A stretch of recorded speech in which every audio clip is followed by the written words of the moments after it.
अंग्रेज ऑफिसर के डायरी और रिपोर्ट से ये तमाम बातें मालूम चलती है कि जब बहादुर शाह जफर ने आत्मसमर्पण कर दिया और जफर के बाद उनके 3 बेटों को भी अंग्रेजों ने आत्मसमर्पण पर मजबूर कर दिया। वह उन्हें कैद कर दिल्ली की ओर ले जाने लगे। तब वो जब दिल्ली से 5 मील दूर थे, अंग्रेज हडसन ने सहयोगी मैकडॉवेल से पूछा, इन शहजादे का क्या किया जाए? मैकडॉवेल ने जवाब दिया, मैं समझता हूँ कि इन्हें यहीं ख़त्म कर दिया जाए। हडसन ने उन रथों को वहीं रोकने का आदेश दिया। हडसन ने उन तीनों साहबजादे को रथ से नीचे उतारा और उन साहबजादे को अपने कपड़े उतारने के लिए कहा। कपड़े उतारने के बाद उन्हें फिर से रथ के ऊपर चढ़ा दिया गया। उन साहबजादों से उनके जेवर, उनकी अंगूठियाँ, यहाँ तक कि उनके रत्नों से जड़ी तलवारें भी उनसे ले ली गई। हडसन ने रथ के दोनों तरफ 5-5 सैनिक तैनात कर दिए थे। तभी हडसन ने अपने घोड़े से उतरे और अपने कोल्ड रिवॉल्वर से हर साहबजादे को 2-2 गोलियां दाग दी गई। उन सब की वहीं मौत हो गई। बाद में मेडसन ने लिखा, तब तक 4 बज चुके थे। हडसन ने इन साहबजादों के लाशों को वापस से रथ के ऊपर रखा और शहर में प्रवेश किए और उन्हें शहर के एक चबूतरे पर लिटा दिया गया ताकि आम लोग उनका हश्र देख सके। उन साहबजादे के शरीरों पर कोई कपड़े नहीं थे। उनके लाश वहां पर 24 सितंबर तक पड़े रहे।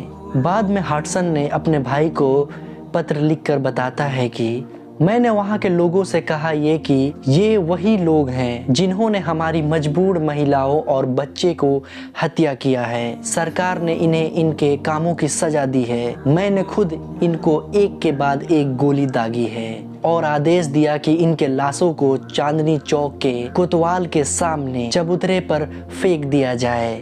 मैं निर्दय नहीं हूँ, लेकिन मैं मानता हूँ मुझे इन लोगों को जान से मारने में बेहद ही आनंद आया है। बाद में रेवरेंड जॉन राटेन ने अपनी किताब the chaplain narrative of the siege of Delhi में लिखते हैं, कोक राइफल के एक गार्ड को उन साहबजादों के लाशों के निगरानी के लिए लगा दिया था। उन साहबजादों के लाशों को कोतवाल के सामने 3 दिन तक रखा गया था। फिर उनके लाशों को बेहद ही बेरहमी से कब्रिस्तानों में दफना दिया गया। 27 सितंबर को ब्रिगेडियर सावर की दलवाल के साथ बाकी जिंदा बचे साहबजादे को पकड़ने के लिए भेजा गया। उन दिन सावर्स ने 3 और साहबजादों को मिर्जा बख्तावर शाह, मिर्जा मेंडू और मिर्जा जवान बख्त हिरासत में ले लिया था। अक्टूबर के शुरू में बादशाह के 2 और बेटों को पकड़कर गोली मार दी गई थी। जब इन 3 साहबजादों को फायरिंग स्क्वाड द्वारा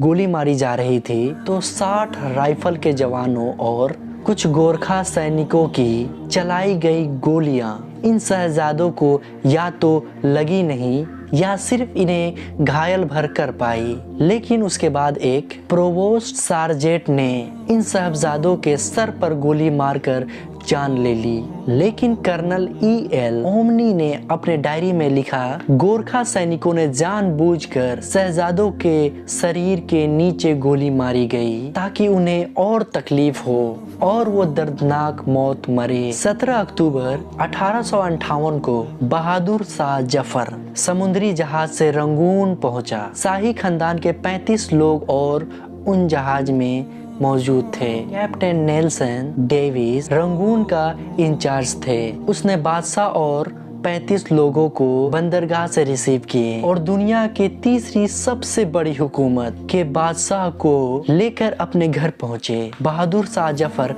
कैदी होने के बाद भी बादशाह थे, इसलिए नेल्सन काफी ज्यादा परेशान था। उसे ये बिल्कुल भी ठीक नहीं लग रहा था कि बादशाह को किसी जेल खाने में रखा जाए, इसलिए उसने अपनी एक गैरेज को खाली करवाया और वहीं बादशाह को रखने का इंतजाम किया। बहादुर शाह जफर 17 अक्टूबर 1858 को इस गैराज में गए और 10 नवंबर 1862 को अपनी 4 साल की गैराज की जिंदगी मौत के हवाले कर दिए। बहादुर शाह जफर अपनी मशहूर गजल इसी गैराज के अंदर लिखे थे। गजल कुछ इस तरह से था, लगता नहीं दिल मेरा उजरे दियार में, किसकी बनी है आलम ना पायदार में। कितना बदनसीब है जफर, दफन के लिए 2 गज जमीन भी न मिले कुए यार में। 7 नवंबर को बादशाह की खादमा परेशान की हाल में नेल्सन की दरवाजे पर दस्तखत देती है। बर्मी खादिम उससे आने की वजह पूछता है। खादमा बताती है कि बादशाह अपनी जिंदगी की आखिरी सांसें गिन रहे हैं, मैं गैराज की खिड़की खोलने की फरमाइश को लेकर के आई हूँ। बर्मी खादिम जवाब में कहता है, अभी साहब कुत्ते को कंघी कर रहे हैं, मैं उन्हें हरगिज डिस्टर्ब नहीं करना चाहता। खादमा ये सुनकर जोर जोर से रोने लगी। आवाज सुनकर नेल्सन बाहर आया। खादमा की फरमाइश सुनकर वो गैराज पहुंचा। गैराज पहुंचने के बाद बादशाह की आखिरी आरामगाह में बदबू फैली हुई थी और मौत की खामोशी थी। बादशाह का आधा कंबल जमीन में और आधा कंबल बिस्तर पे था। नंगा सर तकिए पर था, लेकिन गर्दन लुढ़की हुई थी। आंखें बाहर को थे और सूखे होंठ पर मक्खी भिनभिना रही थी। नेल्सन ने जिंदगी में हजारों चेहरे देखे थे, लेकिन इतनी बेचारगी किसी के चेहरों पर पहले कभी नहीं देखी थी। वो बादशाह का चेहरा नहीं, बल्कि दुनिया के सबसे बड़े भिखारी का चेहरा था। उसके चेहरे पर बस एक ही फरमाइश थी, आजाद सांस की। हिंदुस्तान के आखिरी बादशाह की जिंदगी खत्म हो चुकी थी। कफन दफन की तैयारी शुरू होने लगी।